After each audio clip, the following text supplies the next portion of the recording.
Hi friends, welcome to Kritik Fashion. இன்னைக்கு நம்மளுடைய சேனலில் ப்ரீவியஸ் வீடியோடைய கண்டினியூஷன் ஸ்லீவ் மார்க்கிங் எப்படி பண்ணுறது அப்படின்னு பார்க்கலாம். ஆல்ரெடி வந்து பேக் நெக் மார்க் பண்ணிட்டோம். இப்போ இந்த பேக் நெக் மார்க் பண்ணியிருக்கோம் இல்லைங்களா, அதை அப்படியே வந்து நான் மடிக்கிற மாதிரி அப்படியே மடிச்சிருங்க. சேம் அதே தான். முதல் 2 ஃபோல்டு இருக்கும், இப்போ வந்து 4 ஃபோல்டாக மடிச்சுட்டு அப்படியே ஆப்போசிட்டில் திருப்பி போட்டுக்கோங்க. ஓகேங்களா? அதாவது வந்து மேலே வந்து பேக் நெக் மார்க் பண்ணது மேலே போயிடணும். கீழே வந்து நம்ம ஆப்போசிட் சைடில் வந்து நம்ம என்ன பண்ணுறோம், ஸ்லீவ் மார்க் பண்ணுறோம். கீழே வந்து 2 இன்ச் விட்டுருந்தோம் இல்லைங்களா, இதில் வந்து 1 இன்ச் விட்டிங்கன்னா போதும். இதுலேயுமே நீங்கள் 2 இன்ச் விடுறதுனாலும் விட்டுக்கலாம். ஆக்சுவலாக வந்து 1 இன்ச்சே போதுமானது. இதில் வந்து இந்த சைஸு ப்ளவுஸ் பிட் இருக்குது பார்த்தீங்களா, அது வந்து ஓரளவுக்கு நார்மல் பாடியாக இருக்கிறவங்களுக்கு வந்து 1 மீட்டரே போதுமானது. கொஞ்சம் ஃபேட்டாக இருக்கிறீங்க அப்படின்னா வந்து 1.5 மீட்டரு 1.25 மீட்டரு அந்த மாதிரி நீங்கள் வாங்கிக்கலாம். இப்போ இந்த லைன் வந்து ட்ரா பண்ணிக்கலாம். 1 இன்ச் வந்து நம்ம மார்க் பண்ணி லைன் ட்ரா பண்ணியிருக்கோம். ஓகேங்களா? 4 ஃபோல்டாக மடிச்சிருக்கோம். ஃபோல்டிங் பக்கம் வந்து உங்கள் சைடு இருக்கணும், பிரிகிற பக்கம் ஓப்பனிங் பக்கம் வந்து இந்த சைடு ஆப்போசிட் சைடில் இருக்கணும். நான் ப்ளவுஸை வந்து இப்போ நான் எப்படி போடுறேனோ அதே மாதிரி நீங்கள் போட்டுக்கோங்க. ஓகேங்களா? கை வந்து கீழே இருக்கணும். அந்த ஃபோல்டிங்கை ஒட்டியே மார்க் பண்ணிடுங்க. நல்லா எடுத்து விட்டுட்டு கையோடைய கார்னர் மார்க் பண்ணிக்கோங்க.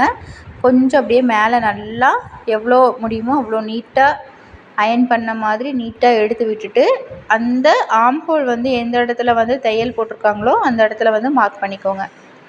ஓகேங்களா? ஸோ இந்த இடத்துல நம்ம லைன் ட்ரா பண்ண போகிறோம். நெக்ஸ்ட்டு பார்த்தீங்கன்னா அந்த சைடு ஷோல்டர், இதை வந்து நீங்கள் மார்க் பண்ணிக்கோங்க. ஷோல்டரில் அந்த ஷோல்டர் மார்க் பண்ணிக்கோங்க. மார்க் பண்ணிவிட்டு இப்போது எல்லா லைனையும் நீட்டாக ஜாயின் பண்ண போகிறோம். நீங்கள் நார்மலாக கீழே பார்டர் மட்டும் போடுறீங்க அப்படின்னா நீங்கள் இந்த மாதிரி மார்க் பண்ணிங்கனாலே போதும். ஸ்லீவ் ஃபுல்லாக போடுறீங்க அப்படின்னா தையல் போட்டிருக்கோம் இல்லையா, அது ஒன்று மேலே எடுத்து விட்டு கரெக்டாக அந்த தையல் போட்டிருக்கிற இடத்துல நம்ம மார்க் பண்ணணும். அது வந்து நான் பல்லாக்கு டிசைன் போடும்போது சொல்லித்தரேன். இப்போ நம்ம எந்த இடத்துலலாம் மார்க் பண்ணமோ அதை வந்து நம்ம ஜாயின் பண்ணிக்கலாம். இப்போ இந்த ஸ்லீவோடைய ஹாஃப் சைடு தான் நம்ம மார்க் பண்ணியிருக்கிறோம். ஓகேங்களா? இதை அப்படியே நீங்கள் டார்க் பண்ணிவிட்டு இப்போ நான் மார்க் பண்ணிகிட்ருக்கிறது எல்லாமே வந்து எக்ஸ்ட்ரா மடித்து அடிக்கிறதுக்கான அளவு இதெல்லாம் தேவையில்லை. ஆக்சுவல் அளவு மட்டும் நீங்கள் மார்க் பண்ணிங்கன்னா போதும். லைனாக ட்ரா பண்ணியிருக்கோம் பார்த்தீங்களா, அதை மட்டும் நீங்கள் மார்க் பண்ணிங்கன்னா போதும். இது டார்க்கன் பண்ணிவிட்டு அப்படியே வந்து அந்த சைடு திருப்பி டேப் பண்ணிங்கன்னா உங்களுக்கு ஃபுல் ஸ்லீவ் கிடச்சிரும். அப்படி இல்லைன்னா இது அப்படியே வந்து திருப்பி போட்டுருங்க. திருப்பி போட்டு இப்போ ஃபோல்டிங் சைடு வந்து ஆப்போசிட் சைடில் இருக்கணும். கீழே வந்து நம்ம 1 இன்ச் வந்து மார்க் பண்ணிக்கலாம். எதுக்கு மார்க் பண்ணுறோங்கிறது உங்களுக்கு தெளிவாக தெரியும். இருந்தாலும் நான் இன்னொரு தடவை சொல்கிறேன். இந்த மாதிரி நம்ம 1 இன்ச் இல்லை 1.5 இன்ச் நம்ம மார்க் பண்ணோம் அப்படின்னா தான் நம்ம டெய்லர் வந்து ஸ்டிச் போடும்போது மடிச்சு அடிக்கிறதுக்கும் நம்ம ஒர்க் பண்ணும்போது பிரிஞ்சு வர்றதுக்கும் சரியாக இருக்கும். ஓகேங்களா? மார்க் பண்ணாமல் வந்து ஒர்க் பண்ணிடாதீங்க. மார்க் பண்ணிவிட்டு ஸ்கேல் வச்சு நீட்டாக லைன் ட்ரா பண்ணிக்கோங்க. நம்ம ஆல்ரெடி வந்து ஆஃப் ஸ்லீவ் வந்து மார்க் பண்ணியாச்சு. ஓகேங்களா? ஸோ இப்போ வந்து உங்களுக்கு ஃபோல்டிங் சைடு வந்து ஆப்போசிட்டில் இருக்கும். நெக்ஸ்ட்டு பார்த்தீங்கன்னா ஸ்லீவை கரெக்டாக இந்த மாதிரி அந்த ஸ்டிச்சஸ் போட்டிருப்பாங்க இல்லையா, அதை எடுத்து விட்டுட்டு நீட்டாக இந்த மாதிரி அந்த ஹேண்டோடைய ஓரத்தை மார்க் பண்ணிக்கோங்க. மார்க் பண்ணிவிட்டு நெக்ஸ்ட்டு நல்லா இழுத்து ப்ரீ அயன் வந்து கண்டிப்பாக பண்ணிக்கோங்க. அப்போ தான் அளவுகள் மாறாமல் அழகாக வரும். இப்போ பார்த்தீங்கன்னா இந்த ஷோல்டரும் அந்த ஹேண்டும் ஸ்டிச் பண்ணியிருப்பாங்க இல்லையா சேர்த்து, அதில் ஒரு மார்க். நெக்ஸ்ட்டு வந்து அந்த ஆர்ம் ஹோலில் வந்து ஒரு மார்க். மொத்தம் வந்து 3 மார்க் பண்ணுறோம். ஓகேங்களா? ஸ்லீவோடைய ஓரம், ஆர்ம் ஹோலு, ஷோல்டர். ஸோ இதெல்லாமே வந்து நம்ம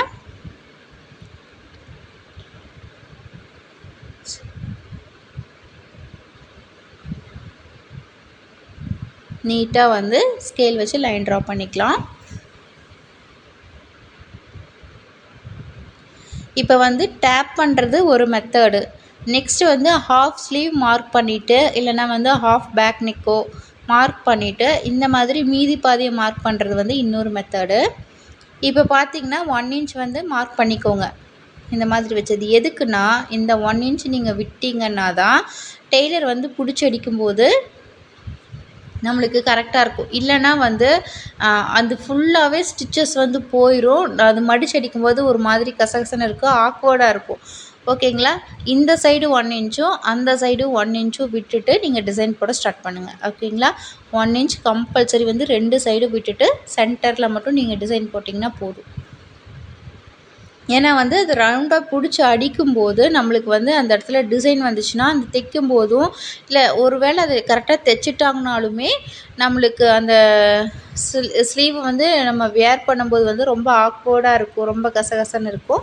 ஸோ அதனால் வந்து இந்த சைடு 1 இன்ச்சும் அந்த சைடு 1 இன்ச்சும் விட்டுட்டு சென்டரில் மட்டும் நம்ம டிசைன் போட்டோம்னா போதுமானது. ஓகேங்களா? இப்போ 2 டைப் வந்து மார்க்கிங் நம்ம சொல்லி கொடுத்துருக்கேன். இன்னொரு டைப் மார்க்கிங் வந்து எப்படி போடுறது அப்படிங்கிறதையும் நான் சொல்லி கொடுத்துட்றேன். ஒன்றுமே இல்லைங்க, பாதி ஹேண்ட் மட்டும் பாதி ஸ்லீவ் மட்டும் இதே மாதிரி நம்ம மார்க் பண்ணிக்க போகிறோம். மார்க் பண்ணிவிட்டு கீழே வந்து கார்பன் ஷீட்டை வந்து வச்சுருங்க. வச்சிட்டிங்கன்னா மீதி ஹாஃப் வந்து நம்மளுக்கு அதுவாகவே வந்து பிரிண்ட் ஆயிரும். அதை வந்து எப்படி பண்ணுறது அப்படிங்கிறதையும் நான் சொல்லி காட்டிடுறேன். இப்போ பார்த்தீங்கன்னா நம்மளுக்கு ஒரு ஸ்லீவ் கிடச்சிருச்சு. இன்னொரு ஸ்லீவ் வந்து நம்ம மார்க் பண்ணணும் இல்லைங்களா? அதை ஃபுல்லாக ஓப்பன் பண்ணிங்கன்னா அதுக்கு பக்கத்துலேயே நம்ம மார்க் பண்ண போகிறோம். ஓகேங்களா? இதுக்கு பின்னாடி இந்த மாதிரி டபுள் ஃபோல்ட் பண்ணிக்கோங்க. இப்போ ஃபோல்டிங் வந்து நம்ம சைடில் இருக்கணும். ஓகேங்களா? நம்ம சைடில் வச்சுட்டு நான் எப்படி வந்து உங்களுக்கு ஹாஃப் ஸ்லீவ் வந்து மார்க் பண்ண சொல்லி தந்தனோ அதே மாதிரி நம்ம மார்க் பண்ணிக்கலாம். ஓகேங்களா? உங்களுக்கு நான் சொல்லி கொடுக்குறது புரியும்னு நினைக்கிறேன். புரியலினாலும் ஒன்றும் பிரச்சனை இல்லை. டவுட்ஸ் இருந்துச்சுன்னா என்கிட்ட தாராளமாக கேட்கலாம். இந்த ஒரு ஸ்லீவ் மார்க் பண்ணிவிட்டு நீங்கள் அப்படியே எடுத்து நீங்கள் டேப் பண்ணிங்கன்னா இன்னொரு ஸ்லீவ் வந்து கிடச்சிரும். ஓகேங்களா? இருந்தாலும் உங்களுக்கு நிறைய ஸ்டெப்ஸ் எல்லாம் வழிகள்லாம் சொல்லித்தரணும் அப்படிங்கிறதுக்காக வந்து 3 டைப்பில் மார்க்கிங் நான் சொல்லி கொடுத்துட்ருக்கேன். 1 இன்ச் கீழே மார்க் பண்ணிவிட்டு ஸ்லீவை அதே மாதிரி நம்ம வச்சுட்டு ஸ்லீவோட ஓரம் ஆம் ஹோலோடைய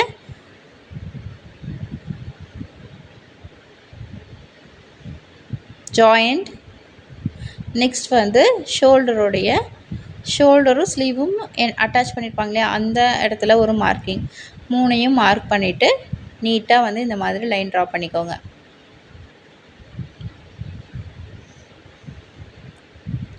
அவ்வளோதாங்க. இப்போ வந்து நம்ம ஹாஃப் ஸ்லீவ் வந்து மார்க் பண்ணிட்டோம். இப்போ நம்ம என்ன பண்ண போகிறோம் அப்படின்னா, கீழே வந்து நீட்டாக கார்பன் ஷீட்டை வச்சுருங்க. ஓகேங்களா?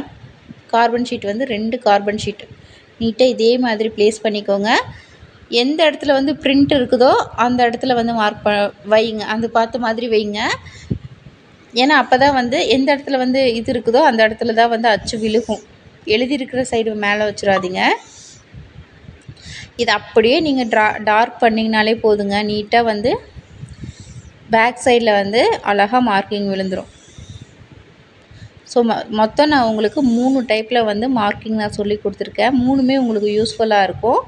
ஸோ வந்து இந்த சைடு 1 இன்ச்சு அந்த சைடு 1 இன்ச் விட்டுட்டு நீட்டாக வந்து நீங்கள் டிசைன் போடுறதுக்கு ஸ்டார்ட் பண்ணலாம். ஓகே, இப்போ வந்து நம்ம ஃப்ரண்ட் நெக் எப்படி மார்க் பண்ணுறது அப்படிங்கிறத பார்க்கலாம். இப்போ வந்து ஒரு சைடில் வந்து பேக் நெக் மார்க் பண்ணியிருக்கிறோம். மீதி கீழே ஆப்போசிட்டில் வந்து 2 ஸ்லீவ் வந்து மார்க் பண்ணியிருக்கிறோம். பேலன்ஸ் இருக்கிறது என்னென்னா சென்டர் பார்ட் மட்டும்தான். அந்த இடத்துல தான் நம்ம வந்து ஃப்ரண்ட் நெக் மார்க் பண்ணுற மாதிரி வரும். ஸோ இந்த மாதிரி நீங்கள் வந்து ப்ளவுஸை வச்சுக்கோங்க. ஃப்ரண்ட் சைட் பார்த்த மாதிரி. ஃப்ரண்ட் நெக் வந்து ரொம்ப ரொம்ப ஈஸி மார்க் பண்ணுறது. நீங்கள் அப்படியே வச்சு ட்ரா பண்ணிட்டிங்கனாலே போதும். ஹேண்ட் ட்ரா பண்ணிங்கனாலே போதும்.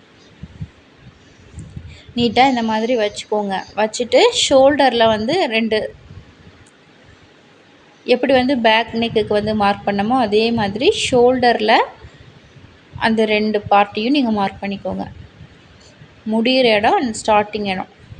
ஓகேங்களா? இல்லை அப்படின்னா இதை அப்படியே வச்சு வரைஞ்சிருங்க. உங்களுக்கு வந்து அந்த எல் மாதிரி அந்த பாட் இருக்குது பார்த்தீங்களா, அது மட்டும்தான் உங்களுக்கு தேவை. மற்றபடி வேறு எதுவுமே உங்களுக்கு தேவைப்படாது. நீட்டாக வரைஞ்சிருங்க. இது எப்படிங்க நம்ம மார்க் பண்ணுறது? உங்களுக்கு ஸ்பேஸ் பத்துமா, பாதி கிளாத் வந்து வெளியே போயிருக்குது அப்படிங்கிறதெல்லாம் தேவையே கிடையாதுங்க. ஏன்னா வந்து அதை ஃப்ரண்ட்டை பொறுத்த வரைக்கும் பிட்டு பிட்டாக தான் கட் பண்ணுவாங்க. ஸோ உங்களுக்கு வந்து அந்த இடத்துல வந்து ஸ்பேஸ் இருந்தால் போதும். அதே மாதிரி வந்து பேக் நெக்கில் வந்து பிடிச்சி அடிக்கிற அளவுக்கு நம்ம ஸ்பேஸ் விட்டால் போதும். ரொம்ப ஒட்டியெல்லாம் போட வேண்டியது போட்டுறக்கூடாது. ஓகேங்களா? ஒரு 1 இன்ச் 2 இன்ச் தள்ளி நம்ம எங்கே வேணாலும் நம்ம மார்க் பண்ணிக்கலாம். இதை அப்படியே டார்க்கன் பண்ணிடுங்க, அவ்வளோதான். ஃப்ரண்ட் நெக்கை பொறுத்த வரைக்கும் நம்ம அப்படியே ப்ளேஸ் பண்ணி வரைஞ்சோம்னாலே போதும். சிலருக்கு வந்து இந்த மாதிரி கட் பிடிக்கும், சிலருக்கு வந்து எல் ஷேப்பில் வர மாதிரி பிடிக்கும். ஸோ எல் ஷேப்பில் வர்றதுனா பேக் நெக்குக்கு எப்படி மார்க் பண்ணமோ அதே மாதிரி ஷோல்டரையும் கீழே அந்த எல் மாதிரி வந்து முடியுது பார்த்தீங்களா, அந்த இடத்தையும் மார்க் பண்ணிவிட்டு நீட்டாக வந்து ரெண்டையும் ஜாயின் பண்ணிவிட்டு லைட்டாக கர்வ் கொடுத்திங்கன்னா உங்களுக்கு வந்து ரொம்ப டீப்பான யூ கிடச்சிரும். ஓகேங்களா? 1 இன்ச் விட்டுருங்க. ஸோ உங்களுக்கு இந்த வீடியோ பிடிச்சிருந்துச்சி அப்படின்னா மறக்காமல் சேனலை லைக் பண்ணுங்கள், ஷேர் பண்ணுங்கள், சப்ஸ்கிரைப் பண்ணுங்கள். நெக்ஸ்ட் வீடியோவில் பார்க்கலாம். தேங்க்யூ.